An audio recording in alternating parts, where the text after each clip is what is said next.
Kaleidoscope, a weekly public affairs program brought to you in partnership with the Urban League of Greater Cleveland, Kaleidoscope Magazine, and News Channel 5. Good morning, everybody. Good to have you with us, too. MyCom is what it's called. It provides resources to improve the lives of people in local communities. Lisa Bottoms is Program Director of Human Resources, Child and Youth Development at the Cleveland Foundation, and she'll tell us all about MyCom. Later on, we will hear from Christopher Johnston. He's director of the Caramoo production Ceremonies and Dark Old Men. He'll be joined by actor Peter Lawson-Jones. And later in the broadcast after that, Frank Ross will talk about his passion, African-American cultural dance. Good morning again. I'm Leon Bibb. This is Kaleidoscope, and so we begin. Beginning with Lisa Bottoms, Program Director for Human Services, Child and Youth Development at the Cleveland Foundation. Good to have you here, Lisa. It's good to be here, Leon. How are things going at the Cleveland Foundation? Oh, we're celebrating our 100-year anniversary, and so a lot of things are going on. And we just announced that there's a free ride on January 16th with RTA. So we're offering that gift to the community as part of our celebration. In a thumbnail sketch, what does the Cleveland Foundation do?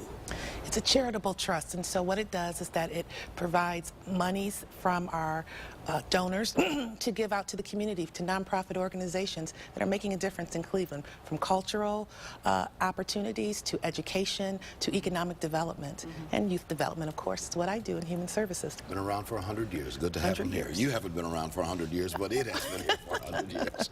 You're involved with something called MyCom. Now, what is MyCom? MyCom stands for My Commitment, My Community, and it's a youth development blueprint for our community. And so what we're trying to do is pull all of our stakeholders together to provide quality services to our young people and to make sure that they're learning the 21st century skills that they need so that they can be good, productive citizens. How do you go about doing that? Oh, we do that by pulling together services and supports. We make sure we have professional development. We make sure that young people are at the table telling us what they need and what they want. And so we put it all together, and we're able to produce MyCom, which is this whole range of services and supports for young people. So a bunch of programs, got a bunch of programs. Give me a little insight into one of the programs that you especially like. I know you like them all, but pick one that will give us really a kind of a capsule view of how it's working with the young people. So if we look at Youth Opportunities Unlimited as our lead partner, and that's youth employment. And so what we've been doing is putting together summer employment and year-round employment for young people 14 to 18. And so making sure that employers are trained and are able to work with our young people, making sure our young people are trained and to understand what is it that it takes to have a job and to be a successful employee.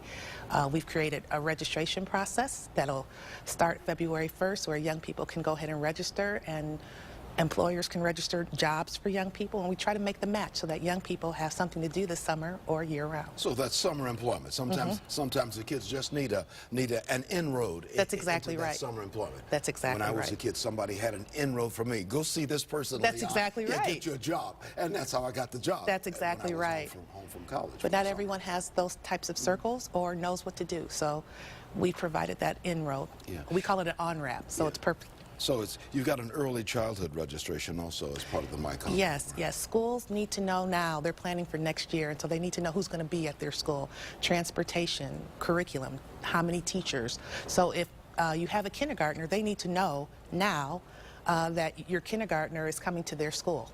Now, you've got the people over here who are going to help you with this, who are going to provide the jobs and get the kids in school, and you got the people over here who need this. How do they get involved in this pipeline between the two? How does the public get involved in the MyCom program? So we have multiple entry points.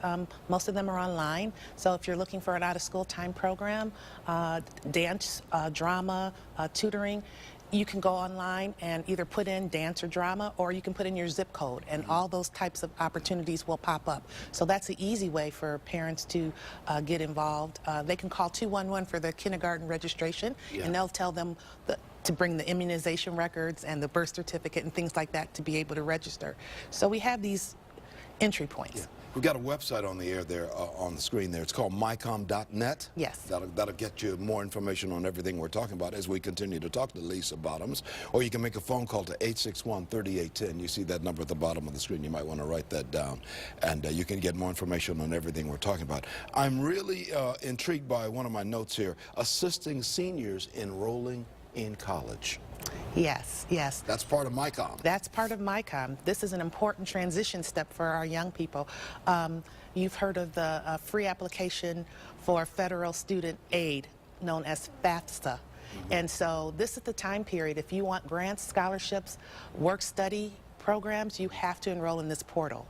And so we've made it easy. We have workshops around this community that people can go to. They will receive help in signing up for the FAFSA.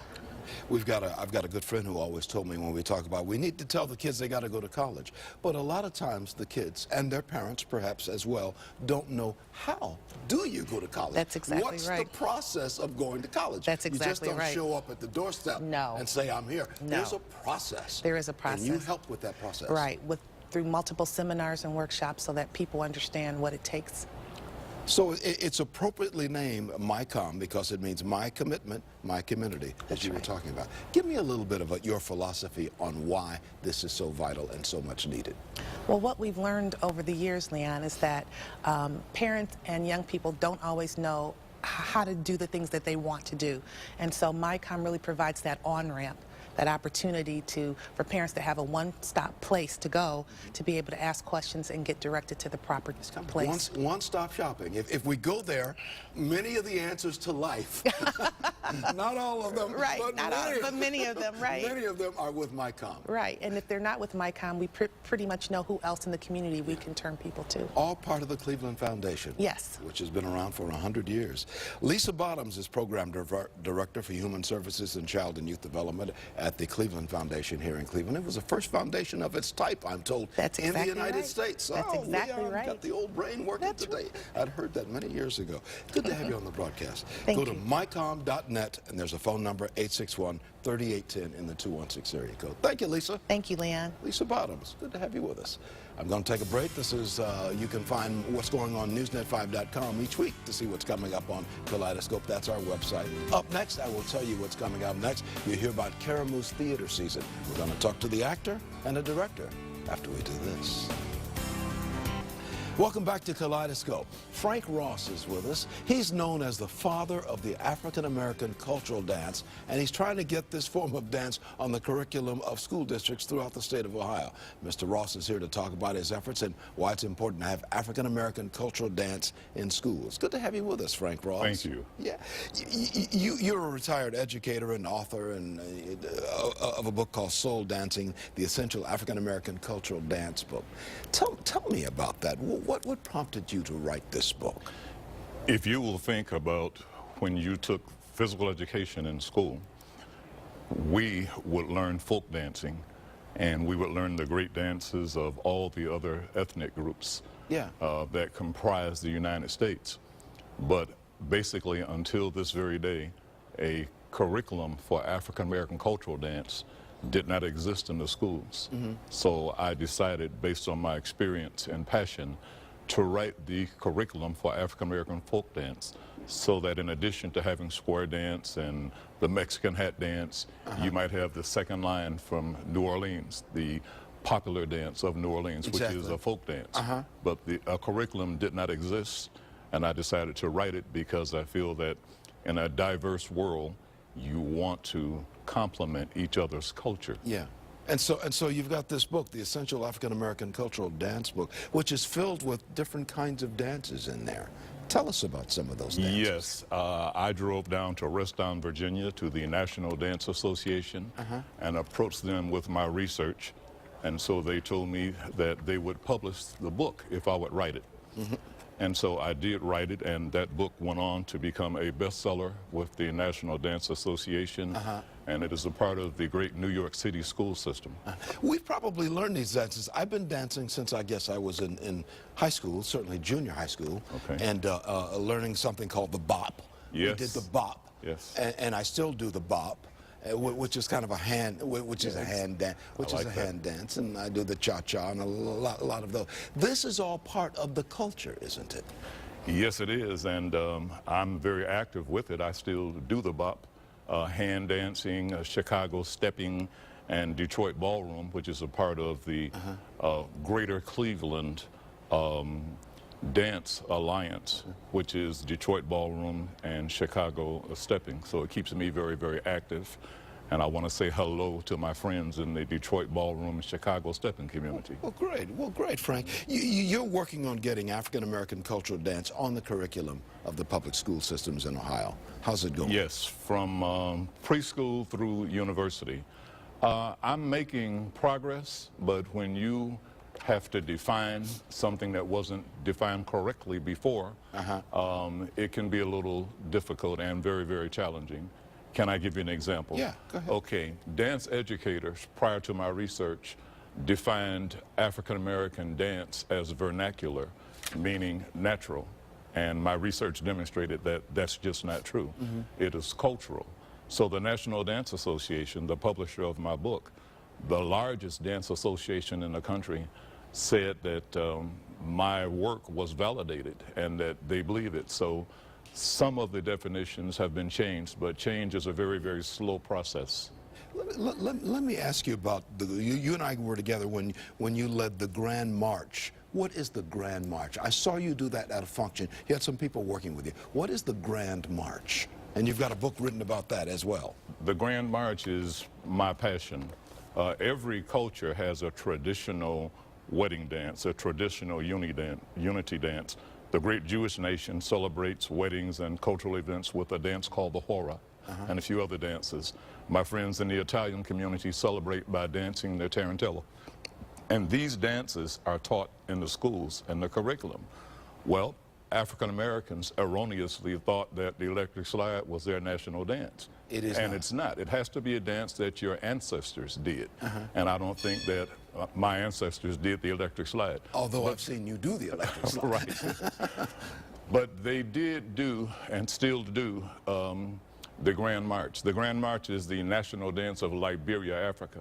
So if you go back to your high school social studies and understand the history of Liberia, African Americans who settled that country took the Grand March back there. They still do it. They do it in Mali.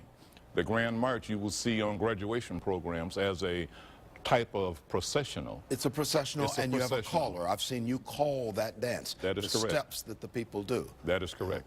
It's very, very unifying. I've seen people have very good emotional experiences doing their NAACP approved, sanctioned Grand March as a national folk dance of African Americans. Okay. Well, we've got to put a phone number on the screen. People can get more information on everything we're talking about. 216-253-6934. You can get more information on everything we're talking about, or you can go to AfricanAmericanCulturalDance.com and you can get more information on where you can find the book. I guess this book is available, right? We can find this book. Yes, it is. No. So we're going to conclude right now with this segment. I believe you're going to be with me for another segment, though. I'm going to take a break. This is Kaleidoscope. I'm Leon Bibb. I'll be right back in just a moment. Time now for the Morning Exchange segment, which means Marsha Maccabee of the Urban League of Greater Cleveland joins us. But before we get to her, I want to mention on that last segment we were just talking about Soul Dancing, the book Soul Dancing, the Essential African American Cultural Dance book, that one right there. If you go to AfricanAmericanCulturalDance.com, you can get more information on how you can find that book. And there's a telephone number inside the book where you can get more information on everything that we're talking about. And by the way, so it's a wonderful, wonderful chance to become a much more apprised of how the African American cultural dance has evolved inside this nation. Good to have you on the broadcast right now. Let's go to Marsha Maccabee, my friend from the Urban League. What's on your mind today, Marsha? Well, and don't we all love to dance, Leah? Don't we all? Don't we all?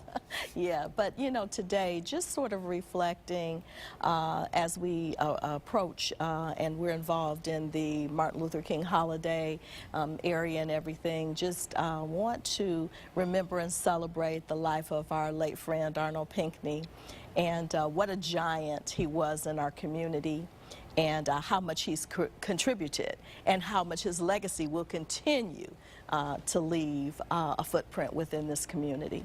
I have said on the air several times when I've done reporting for the newscast that there is a direct link between Arnold Pinckney and Barack Obama. Yes. Arnold Pinckney helped Carl Stokes become the first black elected black mayor of a major American city in That's exactly right. 1967, and as in 1969 working as the campaign manager. And many blacks came to Cleveland to find out how Carl got elected in 67 and 69.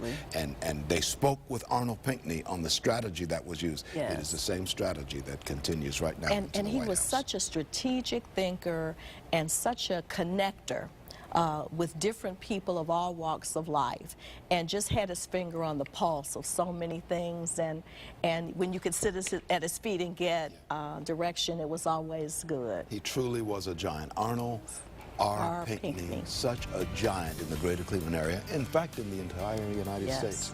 And the Urban League salutes him. Don't we all? Thank you, Marsha. Thank you. Take care, everybody.